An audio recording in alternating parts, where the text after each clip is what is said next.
Let me start with this question. How can we view the trials in our lives as opportunities for a deeper reliance on God's wisdom? Because how can we view, when we talk about trials pa lang marinig na natin, parang, ang hirap niyan. Much more, find it as an opportunity to rely on God's wisdom. Kasi ang hirap mag-trust. Di mo ba? Kahit na nga sabihin natin parang paano na we're Christian, but I don't know if it's just me, but we don't really like yung complete trust with God. There's a factor of ourselves pagdating sa mga decisions, pagdating sa mga troubles ng buhay. So we don't really, parang ang hirap na completely ibigay sa Panginoon. Para may factor yung sarili natin. So it's really difficult, isn't it? It's really difficult. Well, it's difficult, but it doesn't mean it's not possible. It is possible to completely trust our God. So we have to know. So we will know how can we completely how can we completely let me yon how can we completely trust our God. So the title of this conversation is I titled this as Complete Trust, and we will be looking into the book of James chapter 1 verses 2 to 8. And I would like to leave you this lesson. I draw out from the main verse, which is, ang main verse po natin ay James chapter 1, verses 5 to 6. It says in that verse, if you need wisdom, ask our generous God. He will give it to you. He will not rebuke you for asking. But when you ask Him, be sure that your faith is in God alone. Do not waver. In other translation, it says, do not doubt. Do not waver. For a person with a divided loyalty, a doubter, is as unsettled as the wave of the sea that is blown and tossed by the wind. Kaya yung title, ko kanina, yung alon. Para kang yung alon lang na inaanod-anod ng alon. Walang direksyon, hindi mo alam kung saan papunta. So I'd like to leave to you this lesson. God's wisdom is active with us when we place our complete trust in Him. It's alive. It's working. It's functioning. It's active within us when we place our trust, complete trust in Him. God's wisdom, which is the Word of God, is working in our lives. It's alive, it's functioning, it's directing, it's leading, it's correcting us.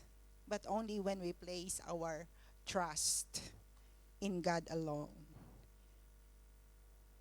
So sa ating text po, sa kwento po ng ating text, this is a letter of James to the Jewish believers. Jewish believers, meaning they're Christians. So they're scattered from, this is the time where, paano ba sa Tagalog ang scatter? Ha? Akala, from Jerusalem, they were scattered abroad. So, in that time, marami silang mga problema. One of the problem is persecution.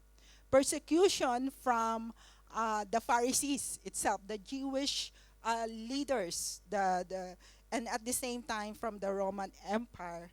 So most of them were imprisoned, and there's so much violence at that time.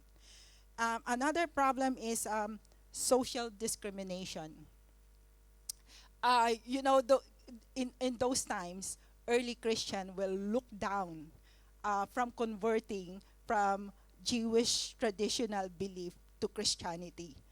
So may discrimination. They were looked down. Kaya nga yung mga Pharisees kasi remember the Pharisees sabi kay Jesus blasphemous because he claimed to be God, di ba? So yung followers niya also were persecuted.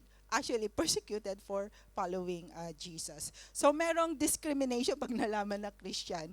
Parang remember Paul himself, no, he became apostle, na talagang tinugis niya yung mga Kristiyano para lang ipakulong. Yeah. So another problem is poverty. Maraming that time there's economic struggle. So a lot of Christian has lack of resources. Another problem is internal conflicts. The Christian Jewish believers and the Gentiles believer, merong conflict, internal conflict regarding the traditional laws, the Moses law. Kung yung Gentile ba, kailangan sundin yung law ng mga Jewish tradition. So, merong internal conflict. And so this problem, they're facing, these challenges. So, it must have been very difficult for them with all of these challenges. That prompted James to write them abroad and encourage them. So, ito yung ngayon ang sulat ni James, to encourage to continue living in faith despite of these problems. So, nagsimula siya sa verse 2. I would like to I start in verse 2, which is, it says, "Dear brothers and sisters, when troubles of any kind come your way, consider it an opportunity for great joy." Note that, sinabi dyan, James said, hindi niya sinabi, if trouble comes to you. It says, when troubles of any kind, when trouble comes of any kind, come your way. Meaning, yung trouble is certain. When trouble comes, ibig sabihin, certain siya, darating siya. Hindi mo siya pwedeng ma-avoid. In fact, Jesus himself spoke about it. Sa John 16, John 16 verse 33, Jesus said, "I have told you these things, that in me, Jesus, you may have peace." And he says this, that in this world, you will have trouble.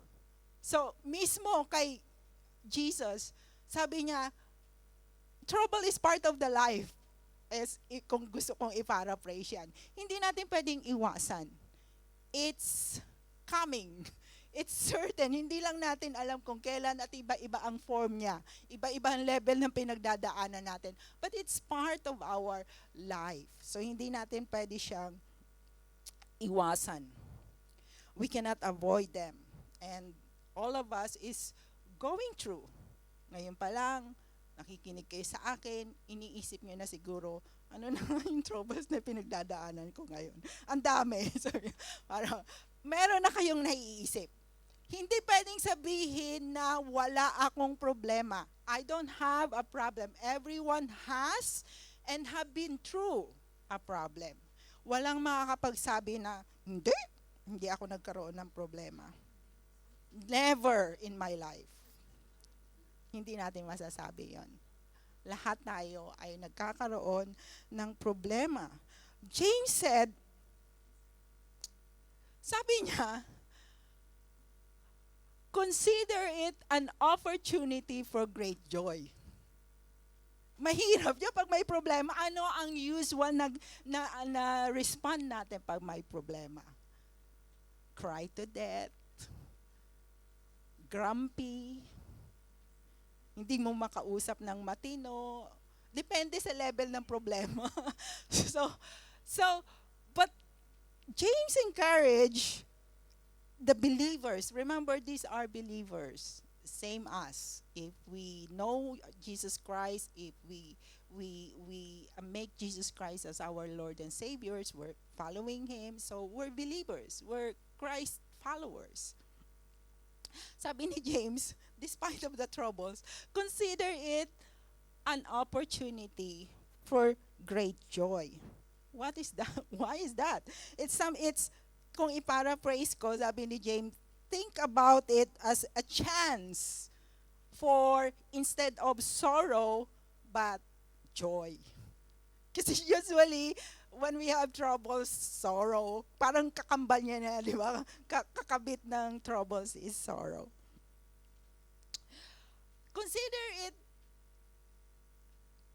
great joy or opportunity because kailangan may reason. Hindi pwedeng parang positive thinking lang na, oh, masaya ako kahit may problema ako. Hey, tawa. It's really hard to be in the midst of trouble. It's really difficult. Iba-iba ang ating respond. Hindi natin pwedeng sabihin na pa-easy-easy lang, tatawa-tawa lang. But sabi ni James, instead of seeing it as sorrow but great joy because of what trouble can produce in our life. Look at that way, that viewpoint. Hindi yung titingnan mo lang yung trouble at yung situation mo kung nasaan ka. Think it or change the perspective. Tingnan mo yung problema in a different way. And that way is, ano ang magagawa nito sa akin? What can be produced from this situation, from this trouble? So, in that different views, James said is that think about the trouble as testing of our faith. And what could that test produce in us? I just want to make clear na yung testing is hindi yung test na gotcha moment na tinest ka tapos nag-fail ka, you're out, hindi ka na Christian. Hindi yun. It's a test for a chance to persevere. A test of our faith to, kumbaga sa alam mo yung nag-exercise, kahit ang hirap, kahit ang bigat, pero ang nagagawa noon, lumalaki yung nagkakaroon na, nabibuild yung muscle. So, nagiging strong. So, that is the test, the reason of test, to be strong in faith. So, sabi niya, next verse, for you know that when your faith is tested, your endurance has a chance to grow. Tingnan natin that way instead of the trouble itself. Tingnan natin yung trouble, magdadala sa akin ito sa a more mature faith. That a chance to grow my faith in God. A chance to deepen my trust in God. So, baka mas magaan instead of nakafocus tayo doon sa trouble. James is telling the Jewish believers, kasi letter ito ni James sa mga believers, to turn the hardship into times of learning. Hardship can teach us perseverance, to persevere in faith. Hindi natin malalaman kung mag-persevere tayo kung hindi natin iti-test yung ating pananampalataya sa Panginoon. Paul talked the same thing in his letter to the Romans, chapter 5, 3-4. He said, we can rejoice too when we run into problems and trials, for we know that they help us develop endurance. And endurance develops strength of character. And character strengthens our confident hope of salvation. There's one quote I would like to share with you. Gusto kong introduce sa inyo si Helen Keller. Kung hindi nyo siya kilala, kasi luma na siyang tao. Luma na siyang tao. But Helen Keller, mamaya ipopost ko. Helen Keller is a famous speaker and author. Remember that? She is a famous speaker and author. Pero alam nyo ba na si Helen Keller, when she was 19 years old, because of an illness, she lost her eyesight and hearing. So she became deaf and blind, 19 months old, because of that hearing. So, but apparently, she turned out to be a famous speaker and author. Can you believe that? A deaf and a blind became a famous uh, author and speaker. Sinabi niya to about trials, about suffering. Sabi niya, um, character cannot be developed in ease and quiet. Only through experience of trial and suffering can the soul be strengthened, ambition inspired, and success achieved. Words from someone who suffered difficulties, hardship because of disability. Can you imagine? Someone who went through um, with that disability, nasabi niya to about suffering. And she became a famous speaker and author. We can't really know the depth of our character until we see how we react under pressure. Hindi natin malalaman yung character natin kung wala tayo sa, alam mo yun, pressure cooker. Diba? Under pressure. It's easy to be kind to others when everything is going well. Agree? Ang daling magpakabait when everything in our life is okay. But what happens when we experience unfairness? Would we still be kind? It's easy if your employer is kind. What happens if we find your employer unfair? Sa tingin mo, napaka-unfair ng aking employer. Can we still be kind? The test of our character. Let's see how your faith played out in this kind of situation. You see, God wants us to mature in faith. He wants us to be complete, like a Christ-like, not to keep us from all pain. Sabi niya sa John 17:15, Jesus said, I'm not asking you to take them out of the world, but to keep them safe from the evil one. Jesus prayed for the believers. This is for His followers. Sabi niya, hindi ko inaama, Father God, hindi ko inaalis ang mga my followers to out from this world, but to protect them. Ibig sabihin, hindi tayo bilang Kristiyano, hindi tayo immune. Is that immune? Or excuse. Parang excuse ka na hindi ka mag-go through the pain of troubles. Hindi ganun ang prayer ni Lord. Ang prayer ni Lord that we be protected.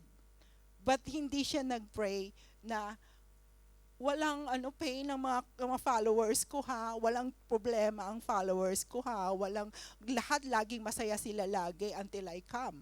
Hindi ganon. So sabi niya, troubles will come. So, how about see the trials now instead of complaining about our struggles when we are in any troubles that you are in? As instead of complaining, see them as an opportunity for growth. Because that is the will of God for all of us, to grow in faith, to mature, to be complete as Christ-like. So titingnan natin yung trials as a chance, opportunity to grow. Maybe by this time, medyo malilesen na yung complaining and grumbling natin when we have problems. So sabi niya sa verse 4, So let it grow. Ibig sabihin, let the troubles. Harapin natin yung troubles with this perspective. So let it grow. From when your endurance is fully developed, you will be perfect and complete, needing nothing. Mature and Christ-like until He comes back. So there is our main point or main verse. So sabi niya, after that, let it grow. So if you need more wisdom, if you need wisdom, ask our generous God, He will give it to you. But when you ask Him, be sure that your faith is in God alone. Do not waver. Do not doubt. For a person with a divided loyalty is as unsettled as the wave of the sea that is blown and tossed by the wind. Dito, ang wisdom, by wisdom, James is talking not only about the knowledge um, about everything. It's not that wisdom. It's about it's about the ability to make wise decision in difficult circumstance. A divine wisdom, a wisdom from God. Sabi sa Proverbs chapter 9 verse 10, it says, "The fear of the Lord is the beginning of wisdom, and knowledge of the Holy One is understanding." There is wisdom begins. This wisdom begins with respect of God. It's acknowledging that Jesus is above in all areas of our life. It's acknowledging that His word is authority. Ibig sabihin, kung ano sinabi sa kanyang salita, we need to obey. This wisdom begins with respect for God, leads to living by God's direction, and results in the ability to tell right from wrong. So that's why sabi ko, God's wisdom is active within us when we place our complete trust in Him. It's active, it's alive, it's correcting, it's working, it's functioning. If only if we put our complete trust in Him. Dahil kung may doubt, meron tayong problema. It says in, why is God wisdom inactive? If God's wisdom is active within us when we place our complete trust in Him, but why is God's wisdom inactive in our lives? Maybe sometimes, maybe not all the time. Ibig sabihin, it's not working.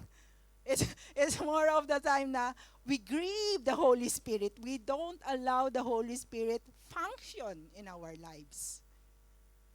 That's why it's called it inactive. Kumbaga kasi nandyan siya, pero not functioning. One of the reason from our verse is doubt. It says there, but when you ask Him, be sure that your faith is in God alone. Do not waver. Doubt. I'd like to share with you the story of Thomas. If you're familiar with the story of Thomas the doubter. Thomas the doubter. John chapter 20. I think this is the story, this is the eksena wherein after the resurrection of Jesus Christ, right? He appeared to Mary Magdalene first. And then sabi ni Mary Magdalene, pumunta siya sa mga kasamahan niya, kila Peter, John, yun. Sabi niya, binalita niya, I have seen the Lord. Oh, kasi gano'n. Actually, hindi naman ako nagpapatawa. I always say that i-download nyo yung YouVersion sa phone nyo para may Bible kayo sa phone. And sometimes, kung wala akong oras na mag-read and just walking, makikinig lang ako ng audio Bible. That's how Mary Magdalene sounds. Like, I have seen the Lord. Sabi niya. And then sabi ni Peter, John, hindi sila naniwala, right? And then after that, they were in the room, all in the room. And then suddenly Jesus appeared. Sabi ni Jesus, peace be with you. And then he showed them the wounds in his hands and side. Pinakita ni Jesus. So, after that, pero in that moment, Thomas was not there, was not present. May point ako kung bakit ko kinakwento to. Wala si Thomas doon. So after nung appearance of Jesus, dumating na si Thomas, na-miss niya si Jesus. Sabi ng mga ibang apostles, Peter, John, we have seen the Lord. sabi ni Thomas, sabi niya, famous niya, no, I don't believe it. Sabi niya, I won't believe it unless I see the nail wounds in his hands, put my fingers into them, and place my hand into the wound in his side. Yun yung sabi ni Thomas, I won't believe it. And he said that. And then after 8 days, remember tandaan nyo, sinabi yun ni Thomas. And then it's after 8 days pa, muling bumalik si Jesus Christ. Jesus Christ appeared again. Suddenly appeared. And then sabi niya, peace be with you. And then he goes straight to Thomas. And then sabi niya kay Thomas, put your finger here and look at my hands. Put your hand into the wound in my side. Don't be faithless any longer. Believe. So sabi ni Thomas, my Lord and my God. Thomas explained. So then Jesus told him, you believe because you have seen me. Blessed are those who believe without seeing me. Alam mo, tinitreasure ko yung word na yan. Blessed are those who believe without seeing me. Who are those? Tayo yun. We believe without seeing Jesus. Thomas, the apostles saw them. But us, so sabi ni Lord, to all of us, blessed are you. Favor are you. Happy are you. Believe without seeing. Now my point here, Thomas the doubter. So sabi ni Thomas, I won't believe until makita ko yung wounds and on the side. And when Jesus appeared again, right, he goes to Thomas and show the wounds and put. How did Jesus knew yung exactly sinabi ni Thomas? Paano niya nalaman? Because kaya ako pinopoint out, because that point is prove that Jesus is God. Our God knows everything. We cannot hide anything from Him. He hears us, He knows us, He sees us.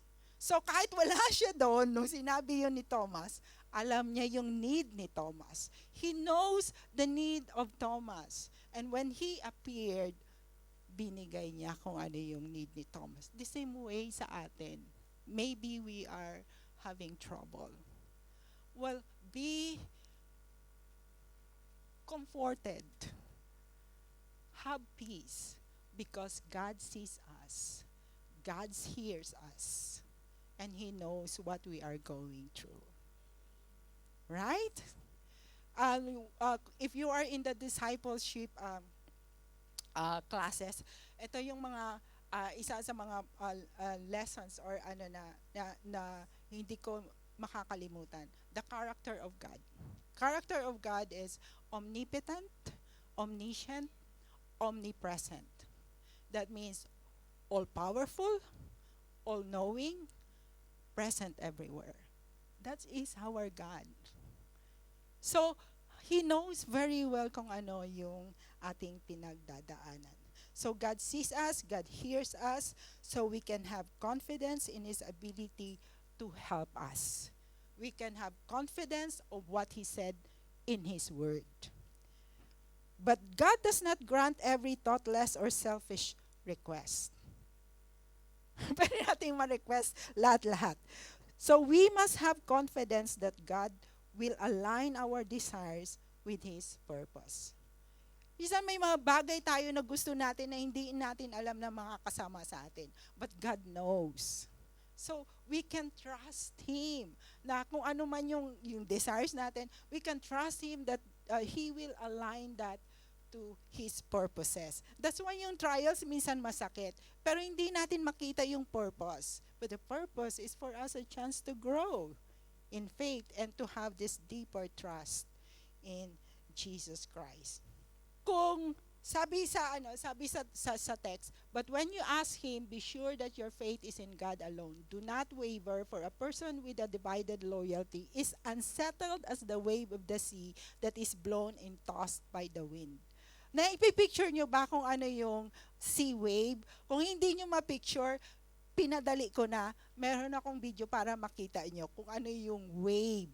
Para makita natin yung sarili natin, okay? So ito yon. Yan. Nalula ba kayo? Naanod ba kayo? It's like that. Yung wave is pushed by the wind. Yung wave ay na drive by the wind and the high tide. So pagka wala siyang direksyon kung saan lang pupunta yung hangin. So unsettled siya. Kung saan dadalhin, ganun siya parang makikita na if we doubt, we are like that. Paanod-anod lang. Wala tayong direksyon. Walang anchor. A doubter is as unsettled as restless. Walang rest. Nakikita nyo, tingnan ko pa lang yan, kakatingin ko nung piniprepare ko yung sermon na to. Naanod na ako, nalula na ako. A doubter is as unsettled, as restless as the wave of the sea that is blown and tossed by the wind. And sabi niya sa last word niya, or sa last verse, such people should not expect to receive anything from the Lord. Their loyalty is divided between God and the world, and they are unstable in everything they do. A person with divided loyalty is not completely convinced that God's way is best and that we know better. Tayo yung may control. Diyan ka lang, Lord, mas alam ko ang bagay na to. If we cannot put God above in all areas of our life, that His word is authority, we have a big problem. Ang laki ng problema natin. If we cannot acknowledge that God is above in all areas of our life. Ang laki na problema natin kung hindi natin makita na the Word of God is authority for our Christian living. So, we will find ourselves like that wave of the sea, blown and tossed by the wind. No direction, restless, but God wants us to mature and complete so that when trouble comes, we can live out our faith. Yun yung sinasabi ni James sa kanyang letter, buong letter niya.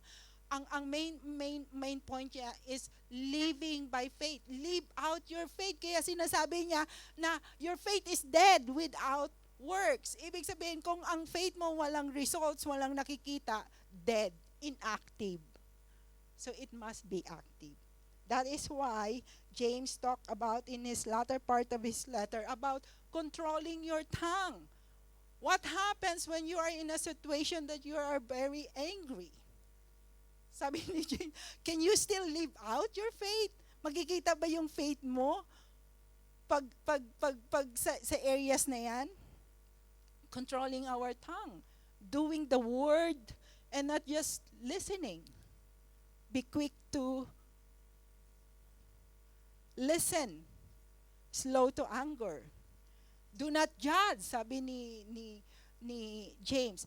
Sinasabi niya yon kasi sinasabi niya kung sinasabi natin na tayo ay believers, tayo ay Christian, tayo ay followers of Christ, dapat nakikita sa buhay natin. So hindi natin I think ang problema natin, paulit-ulit lang tayo sa loop na yan, na restless, na parang paanod-anod ka lang, kung hindi tayo magmamature in faith. And that is why, wag nating i-avoid yung trouble. Because that will give us an opportunity to grow in faith. Paiba-iba-iba. Kung ano yung problema, ay Lord, ito yung sinabi mo. Sinabi mo sa word mo, so hindi ko gagawin. Kung dati mabilis kang magalit, ngayon, unti-unti na lang. Because you want to follow the word of God. Yeah? So, that's why sabi ko, God invites us into a deeper, trusting relationship with Him, where seeking wisdom becomes not just a request, but an act of surrender to His greater plan for our lives. Gusto ng Panginoon na makarating tayo sa level na yan, na hindi lang tayo yung nagre-request ng wisdom, na minsan hindi nagre-request tayo, hindi naman natin sinusunod. But dumating tayo dyan sa point na when we request wisdom, it's surrendering our own self, our control to the control of God. It becomes not just a request, but an act of surrender for His greater plan for our lives. So, I hope na blessed tayo. So, rely on God. Trust in Him. Huwag nating i-avoid yung mga troubles. If you want to stop being tossed, blown about, parang paduyan-duyan ka lang dun sa alon, rely on God to show you what is best for you. I-let go natin yung control natin sa situation. Ask Him for wisdom and put your faith in God alone. And trust that He will give it to you. Then your decisions, whatever situations you are in, will be sure and solid. Fits according to the Word of God. And so before we rush, kung may mga problema tayo, may mga uncomfortable situations na pinagdadaanan tayo, before we rush to complaining and grumbling, because that's the usual thing we do. Because of inconvenience na dala ng trouble, ask God, what can I learn from this situation? How can I grow? How can I express my faith? How can I deepen my trust from this situation? Let His word be a living force, hindi yung wind. Let His word to be a living force to shape us into Christ likeness, to shape our characters.